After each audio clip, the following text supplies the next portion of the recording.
friends, I was at a wedding this past week where I saw an exercise in public speaking. The groom was asked to give a speech. He protested. He said he had never given a speech before in his life.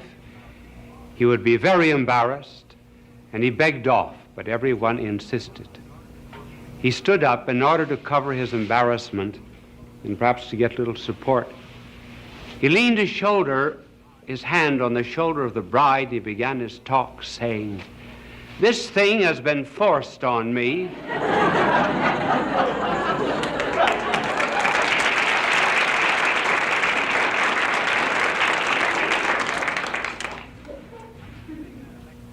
I was giving a lecture not long ago in a hall, and I was heckled from the hall. Someone interrupted. It was not at all to the point of the lecture, and said, "How was Jonas in the belly of the whale for 3 days?" I said, "I really do not know. But I said, when I get to heaven, I will ask Jonas." He said, "Suppose Jonas isn't there." Well, I said, "Then you ask him."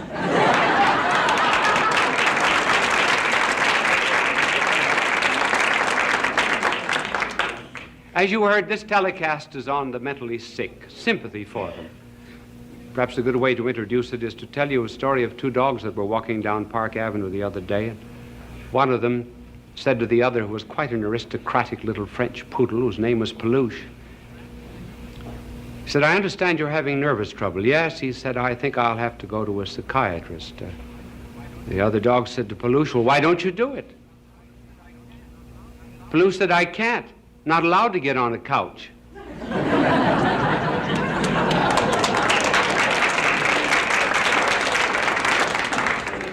Why is it that we have more mental disorders in the United States than there is in the Eastern world?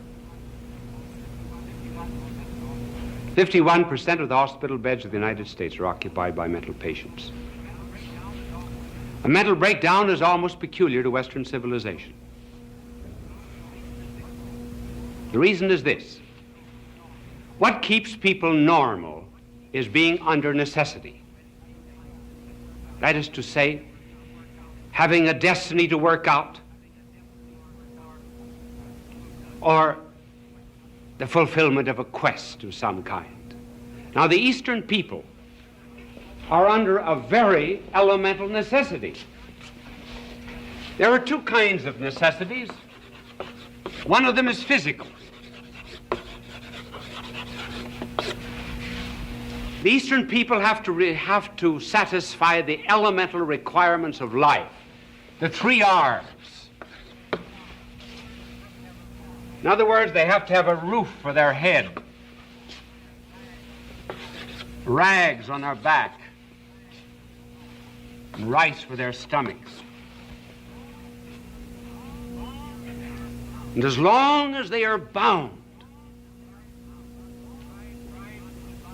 to strive to keep body and soul together, they keep normal.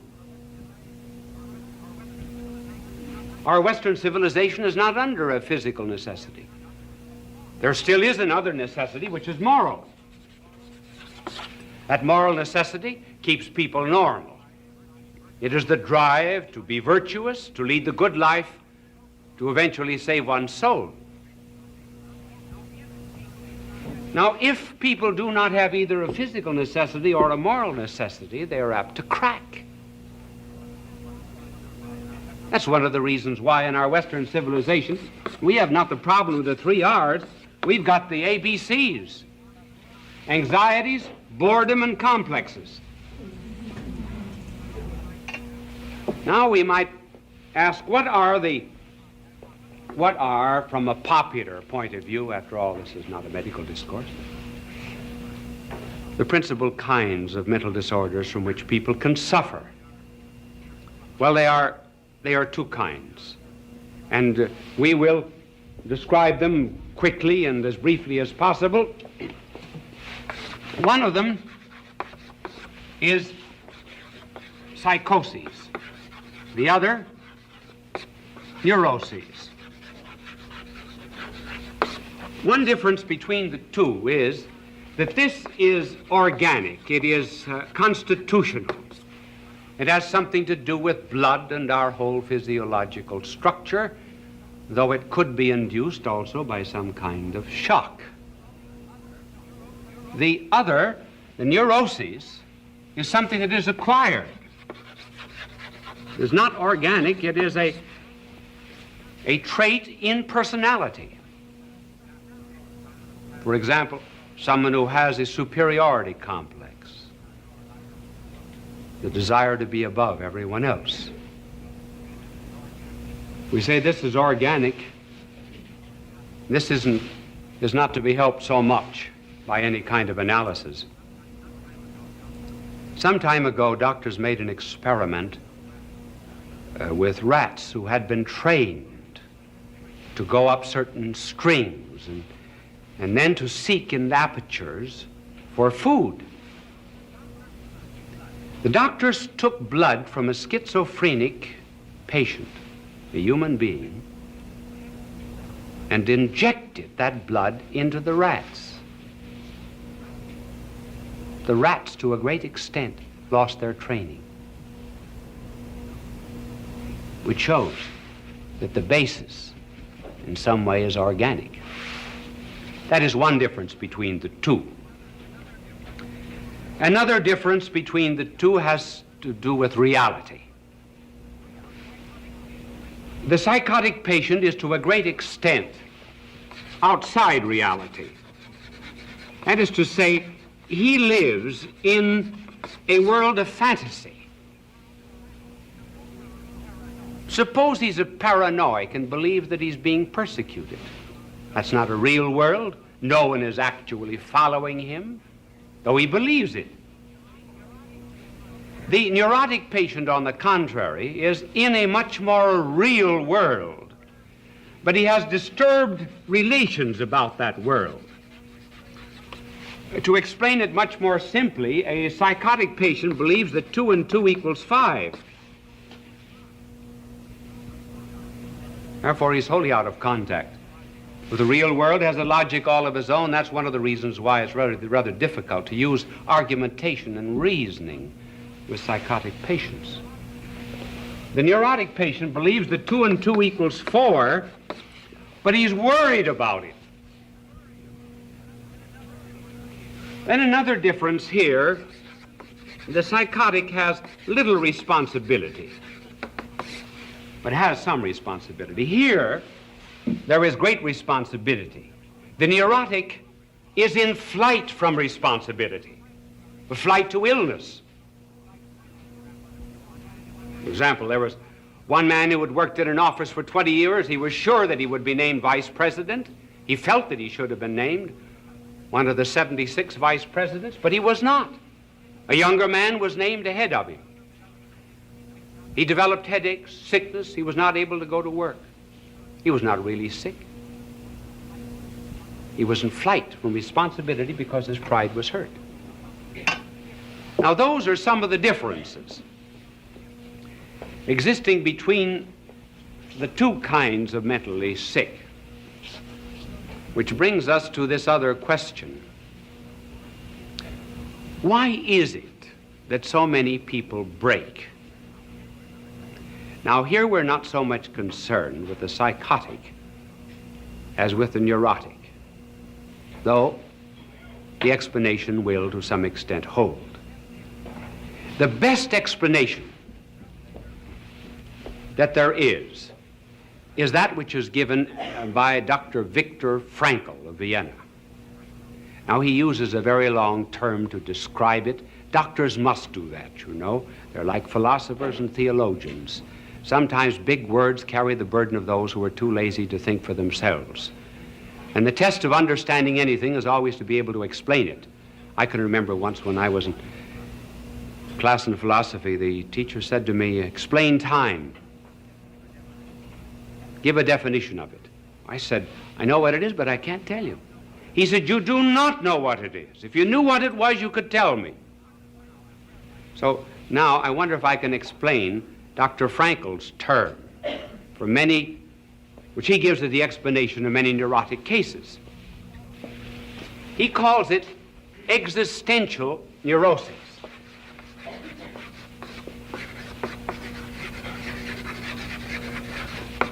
In other words, it has to do with a meaning for life. He says that the drive is not a will to pleasure, not a will to security, not a will to superiority, but the essential drive of life is a will to meaning. For example, a person would not have a gadget in his house 10 minutes without knowing what it was for. But some people will live 10, 20, 30, 40 years without knowing why they're here or where they're going. After all, that's the first question that has to be answered. And until that question is answered, namely the meaning of existence, one is apt to develop a neurosis. After all, when you go to the dentist, sit down in his chair. Before the dentist applies the drill, he has a right to say to you, what is your philosophy of life? Because if your philosophy of life is wrong, he can't be sure you'll ever pay your bill.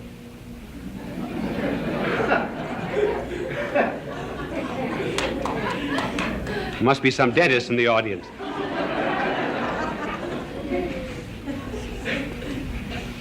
And to see that existential neurosis, how it works out in a small way on Sunday. Some people have Sunday neuroses. They do not know what to do with their time.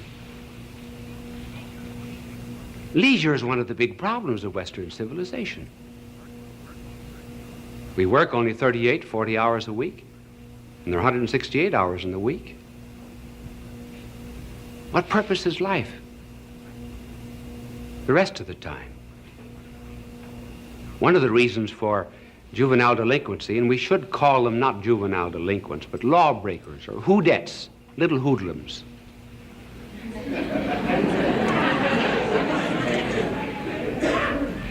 One of the reasons is these young people are in protest against their elders and their parents and their teachers, their educators, who are not giving to them a purpose of life. So they're out to destroy. They can see no goal or purpose in anything.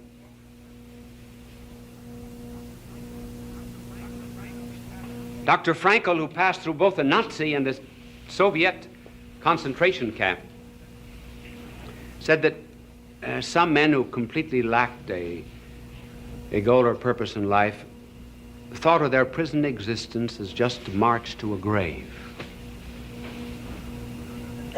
Then there were others, he said, as soon as a purpose came into the life, they got strength. He said, we were all starved in prison, and yet one day one of our starving men went into the Soviet pantry and stole 3 potatoes. The Soviet guard announced to us that we would be starved until the guilty person appeared with the 3 potatoes. There were 2,500 prisoners. Suddenly they had something to live for, to assert their superiority over the Soviet system. And for 48 hours, not one of them, even though they had nothing to eat, would give way the one who stole the 3 potatoes.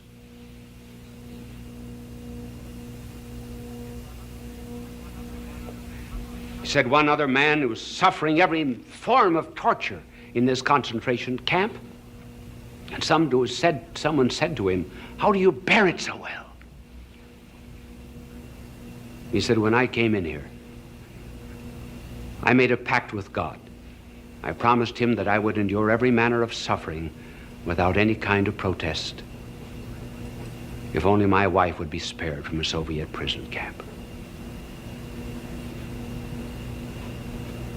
And that's what makes the difference. Example with our missionaries in China.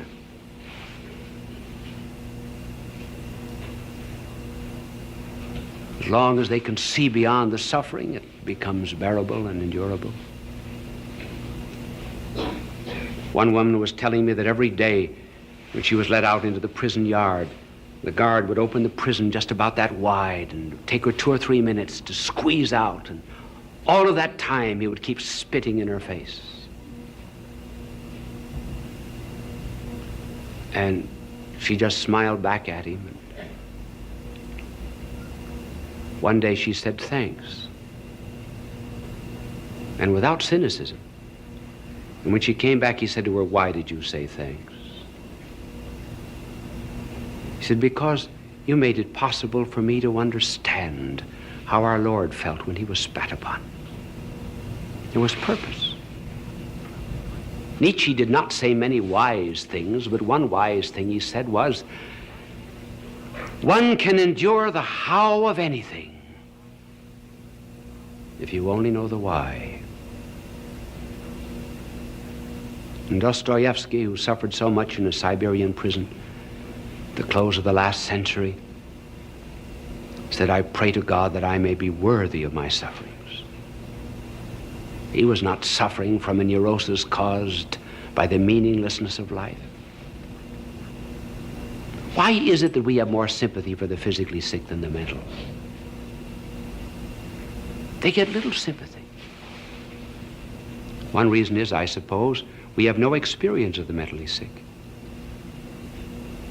We understand physical suffering. Then we attach a shame to mental sickness.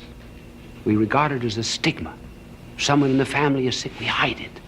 We do not hide the fact that someone has cancer, tuberculosis. I know of no spiritual book that has been written just for the mentally sick, for the psychotic and the neurotic. Now here's the point that I want to make. Whenever people suffer and we bring them consolation, we always tell them about our Lord on the cross. You see, our blessed Lord took upon himself all the sufferings of the world. First of all, because they were the effects of sin. And also, so that we could never say, God does not know what it is to suffer. And also, that later on, when he had triumphed over his sufferings, that we might see in others his agony all over again and be sympathetic to them. But when we talk to the sick, it's almost always to the physically sick, hardly ever to the mentally sick. Are they deserving of sympathy? I believe, really and truly, that our Lord suffered on the cross for the physically sick, and in the Garden of Gethsemane for the mentally sick.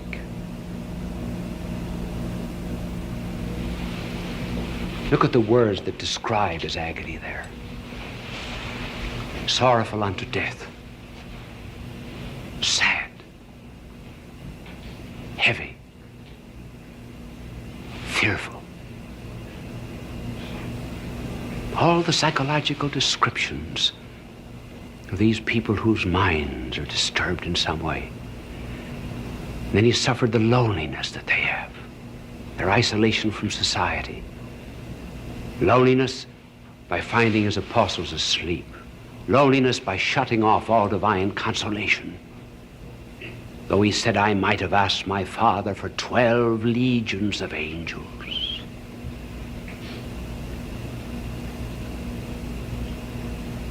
But more than that, he entered into their agony.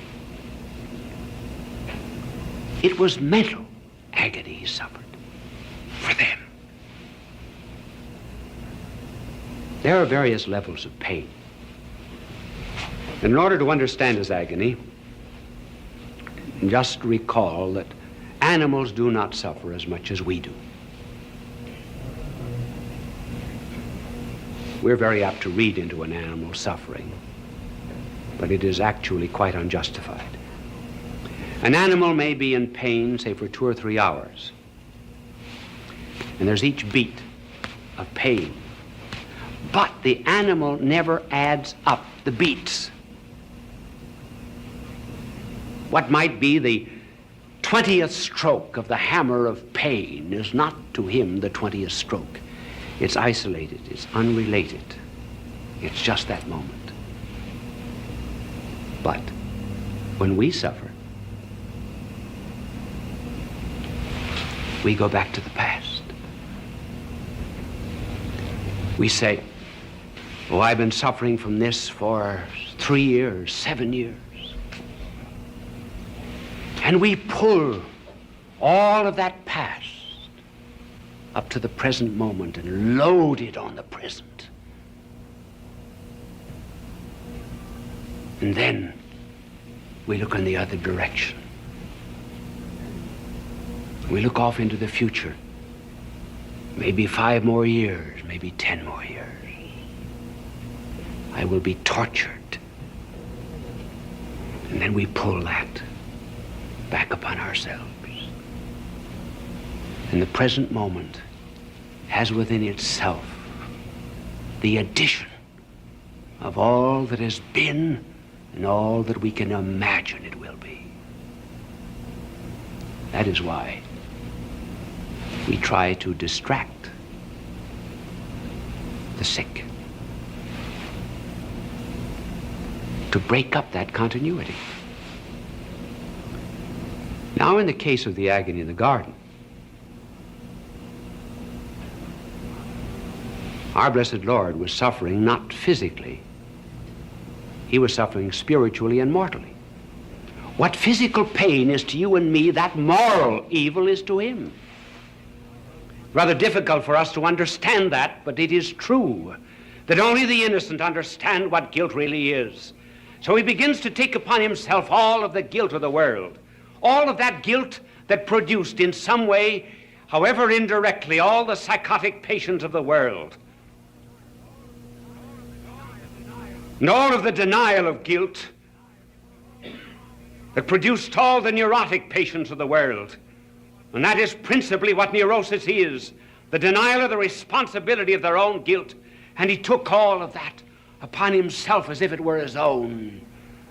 And the very thought of it, denying himself all divine encouragement, was so great that it drew from out of his body blood that fell as beads forming a rosary on the olive roots, a blood-red rosary of redemption.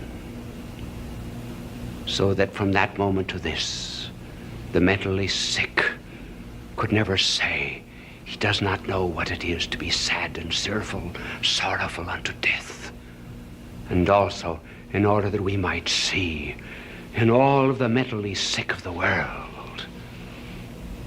the continuation of the agony in the garden. Maybe from now on we'll have more sympathy for the mentally sick. Bishop Sheen will return in just a moment.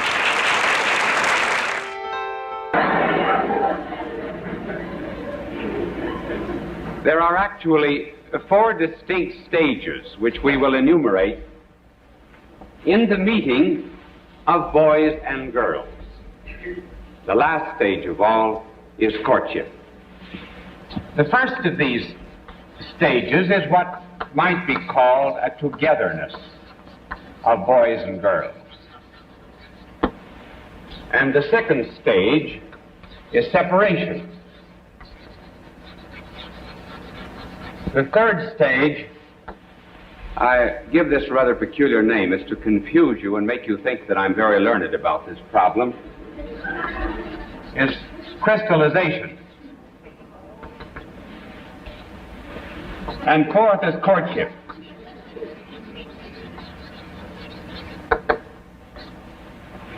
You know, I actually didn't spell that thing out because I don't remember whether there's 1 or 2 L's in it. 2 L's, aren't there? Crystallization? Well, I'll leave it that way. It's much better. I should have looked for a synonym. Well, the first stage of boys and girls is that of togetherness in which they play together and are quite young, and they enjoy one another with a naturalness which is devoid of any of the troubles that come later on from sex differences. We need not emphasize this particular stage here. There's the same naturalness there that there is in the 2 children at the seashore who were the victims of divorced parents, and one said to the other, "How do you like your daddy?" The other said, "Fine." The first one said, "So did we. We had him last year." Then the next is the separation. Now we reach a moment in the lives of boys and girls where the boys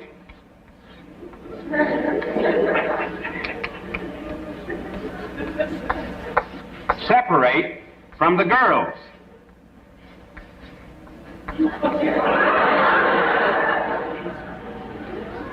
I'll bet I get another art scholarship for that one.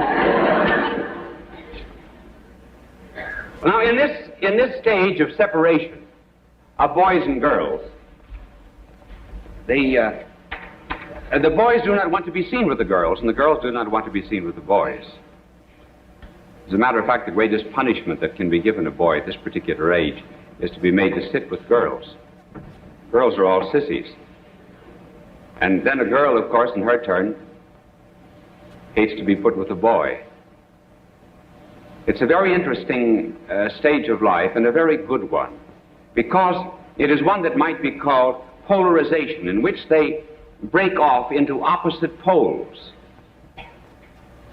They might be called, actually, the positive and negative charges of electricity. You would never have sparks of love later on unless there was polarization at this moment. And this separation, or polarization, allows each of them to develop their physical and psychical differences.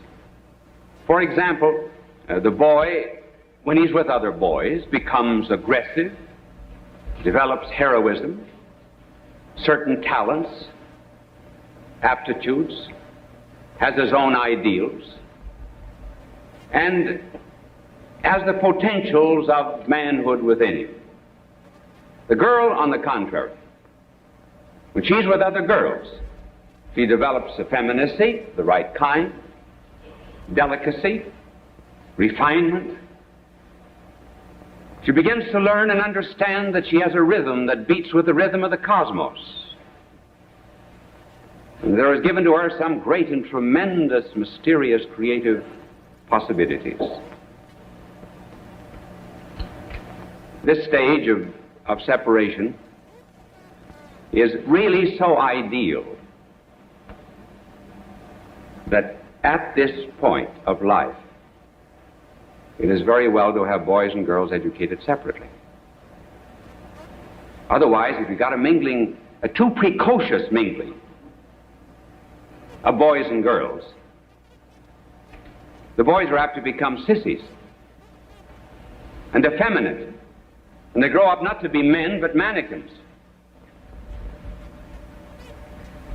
And the women in their turn, the girls in their turn, if they're too much mixed up with boys at this early age, they become boyish, impudent, rough, wear overalls. Not that there's anything wrong in wearing overalls, but it just simply is an evidence of how they tend to a certain kind of mannish dress. No boy, normal boy, loves a girl who is just a little too mannish. And no man ever loves a woman who has lost her femininity. So this stage is early in life, but it's one that's ordained by God. Then you come to the third and very interesting stage that we call crystallization. The reason we call it that is this. If you put a piece of wood in the Salzburg salt mines, after a while, that piece of wood will be covered with crystals, which very much resemble jewels. They are not jewels, actually. They are just crystals. But they take on a seeming richness which is not their own. And so it is with boys and girls after they get into their teens a little ways. They're dealing with one another, and one another is very ordinary, but they endow one another with great and tremendous qualities. They really are crystals, and they think they're diamonds and jewels. And at this age, of crystallization, there begins a divinization, in which the boy is called a kind of a god. The girl is always an angel. And girls will say of boys at this age, he is positively divine. Then the words worship, adore, eternity are always coming into play. My little angel told me before I came out, I told him about the girls were called angels at this age. He said it'd be well to inquire if an angel can cook, particularly angel cake. Well, at this stage of divinization, there is something right and there's something wrong. And here very often is where parents and educators fail to understand the psychology of youth, simply because they do divinize one another. And they turn crystals into jewels. There's something right and good about this. They would not have had this instinct for turning girls into angels and men into some kind of divinity if there was not already awakening within their soul a love of the infinite itself. They have not only bodies, they have souls, and instinctively these young people know that they were made for infinite happiness. God intended them to have it. There ought to be an ecstasy. There ought to be an unending thrill. They ought to be with the divine. They ought to be with the angels, certainly. And parents and educators should not make fun of young people who crystallize and divinize one another. Why is it that there's so much religion, and the words of religion are so much bound up with love at this stage? It's because love and religion always go together. Just like hate and communism go together, so do love and religion. Their mistake, however, is to place the infinite in the finite,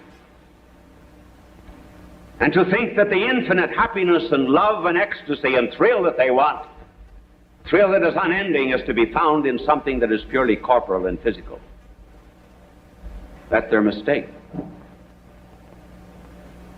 But their craving is right. And a certain amount of sympathy toward the young at this stage can lead them on to a right appreciation of what is good and what they're really seeking. This is the age, of course, when boys begin to wash behind their ears. They discover neckties. They're very careful now of the clothes that they wear.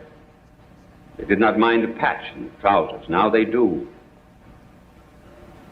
They begin to have pin-up girls in their rooms.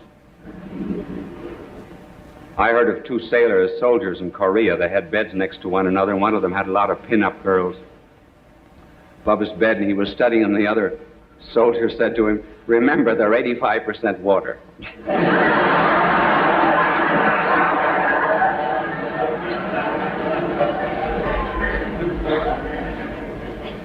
And then the girls at this stage discover lipstick, high heels, and perfume.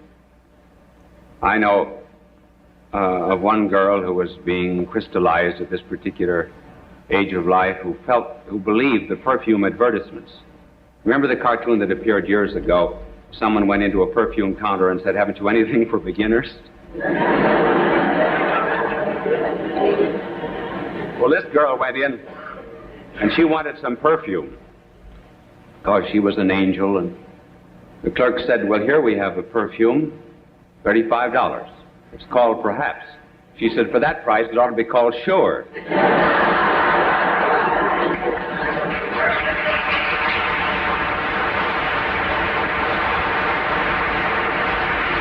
So this is also the stage when boys and girls are absolutely convinced that their parents know nothing at all about love. The parents are old-fashioned. They're behind the times. They're outmoded. We're living in the 20th century. They were Victorian. They're back in the 19th century. Why do they develop this critical attitude to their parents? Because there's something new. Planets have been spinning for centuries and centuries until finally love has come to them. This is an absolutely unique experience. The parents never passed through it. They know nothing about it. That's why they're ignorant. That's why their parents would never be consulted. It's an unfortunate stage from that point of view. And it's not love. It's just the sap in the springtime. There's no courtship here. Despite the fact that they go through agonies, there's a tremendous anxiety they suffer, torture. If the girl doesn't appear at the drugstore at the right time, if he doesn't call at the appointed hour, if she has a headache and can't meet him, if she's seen stopping and speaking to someone else at the street corner, life isn't worth living.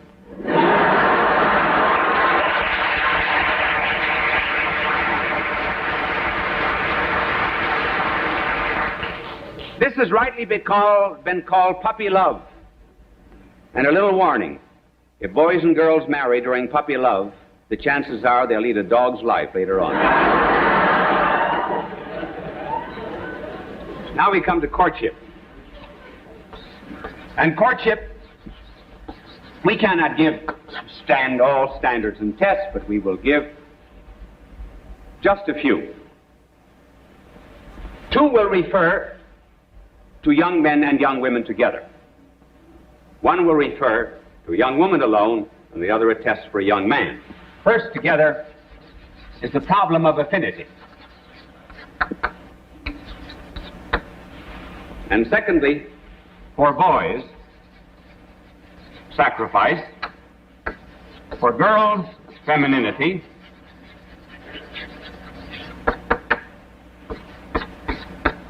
And fourth, the ability to pray together. Now, first, affinity.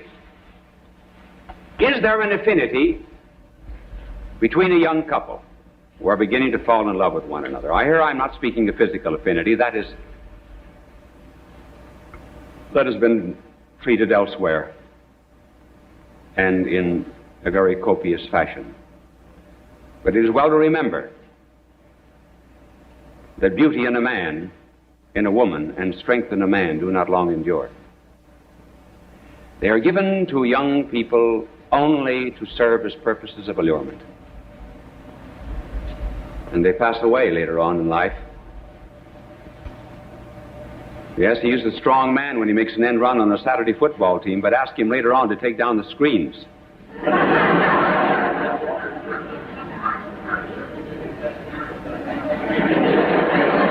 They must have hit someone with that one.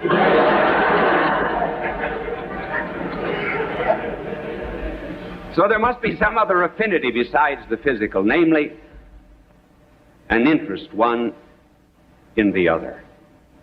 They need not be intellectual, they need not be college graduates, but they must have one mind and one heart. If, for example, the husband is a salesman, he comes home at night and says, "Listen, dear, wonderful, wonderful thing happened. I sold 1,000 refrigerators today." And she says, "How do you want your eggs?"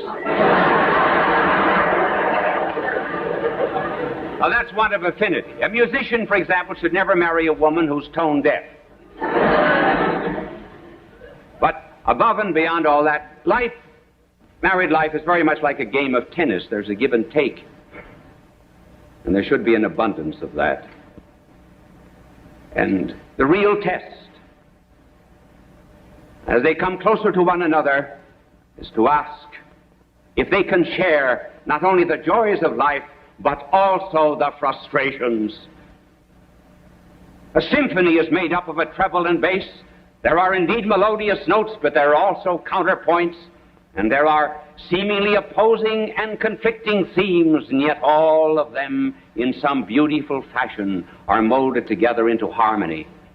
So too, if there's true affinity, the crosses and trials of life will be understood by both, as well as the joys. That is the first condition. Then a test for the young man. Is he an egotist? Is he selfish? Or does he know how to make sacrifices? And as regards sacrifices,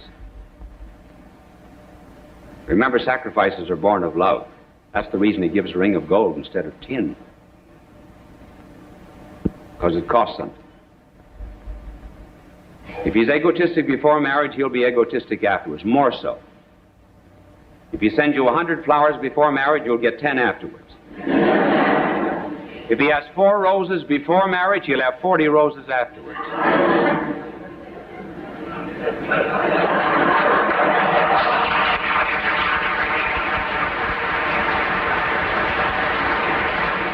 If the young man has a spirit of sacrifice, he'll have reverence for the woman.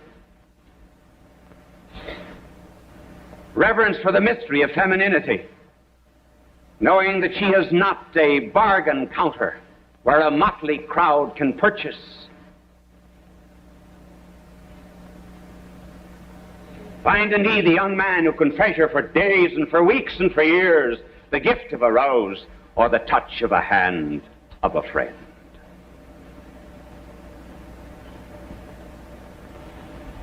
Now a little test for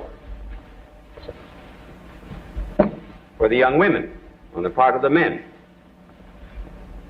Has she femininity? What does that mean? Every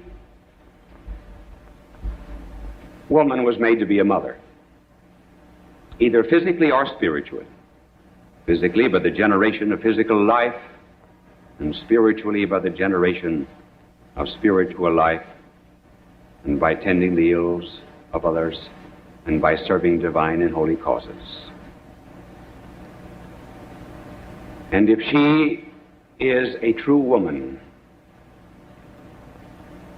she will be looking forward to preserving strength and beauty. His strength and her beauty will fade. But will she be able to give him the assurance? And has she an interest, for example, in prolonging his strength into the boys of the family and prolonging her beauty into the daughters? Has she depth so that there will be, as life goes on, a progressive revelation of mysteries? Not just the mystery of the flesh, but the mystery of her mind, the mystery of her heart, the mystery of her soul. As she brings forth the incarnation of their mutual love, and as she reveals the ability to train minds and hearts and souls, she reveals the mystery of motherhood, something he never saw in her before. And above all, as she reveals the greatest of all the arts, the art to be a mother. If she is the right kind of a woman, then the man will say to her, as Dante said to Beatrice, I look on Beatrice and Beatrice looks on God. As Leon Blois said, the more a woman is holy, the more she's a woman. And finally, can they pray together? If they can pray together, then there will be fidelity. Then they will have the same conscience, and where there's the same conscience, there's charm. And charm never ages. Now they begin to understand why they wanted the infinite and the angels and the divine in that younger period of crystallization. Now they begin to see that religion and love are really combined. Why is it, for example, they speak of our love, as if it were something outside of both, as if it were more than the addition of the love of the thou and the I?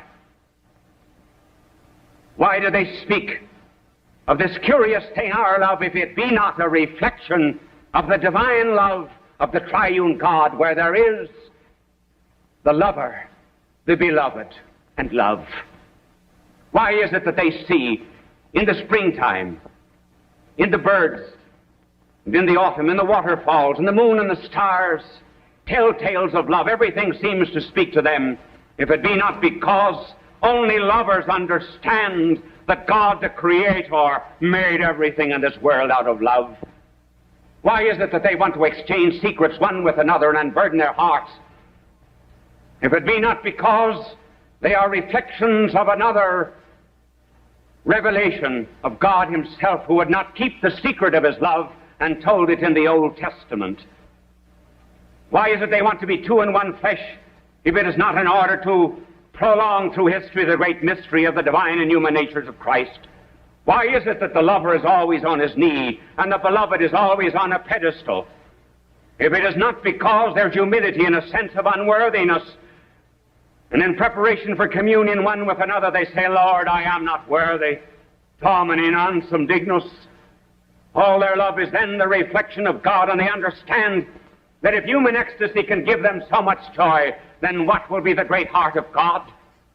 If the spark of human love is so bright, oh, what must be the flame?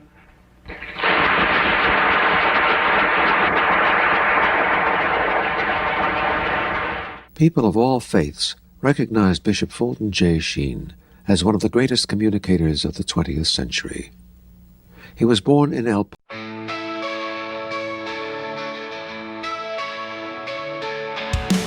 Road to death, they say, but we're alive today. Chasing dreams, we fly into the night sky.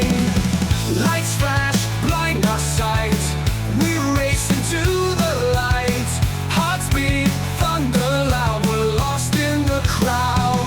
We ride the road to glory. Write our own great story. No fear, no tears, just love. Rise high like stars above.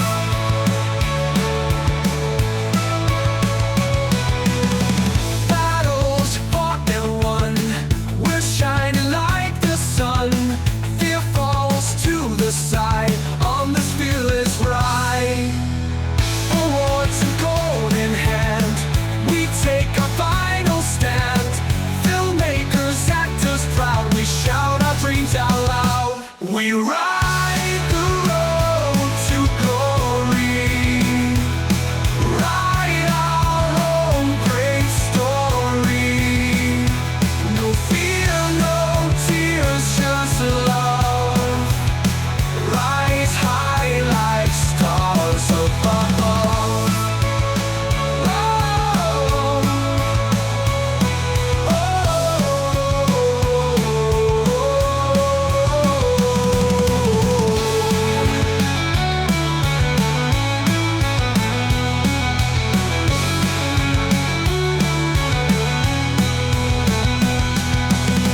Battles fought and won.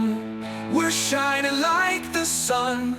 Fear falls to the side on this fearless ride. Awards and gold in hand, we take our final stand. Filmmakers, actors proud, we shout our dreams out loud. We ride the road to glory. Write our own great story. No fear, no tears, just love. Rise high like stars above. Like stars above. Oh, rise high like stars above. Oh, above.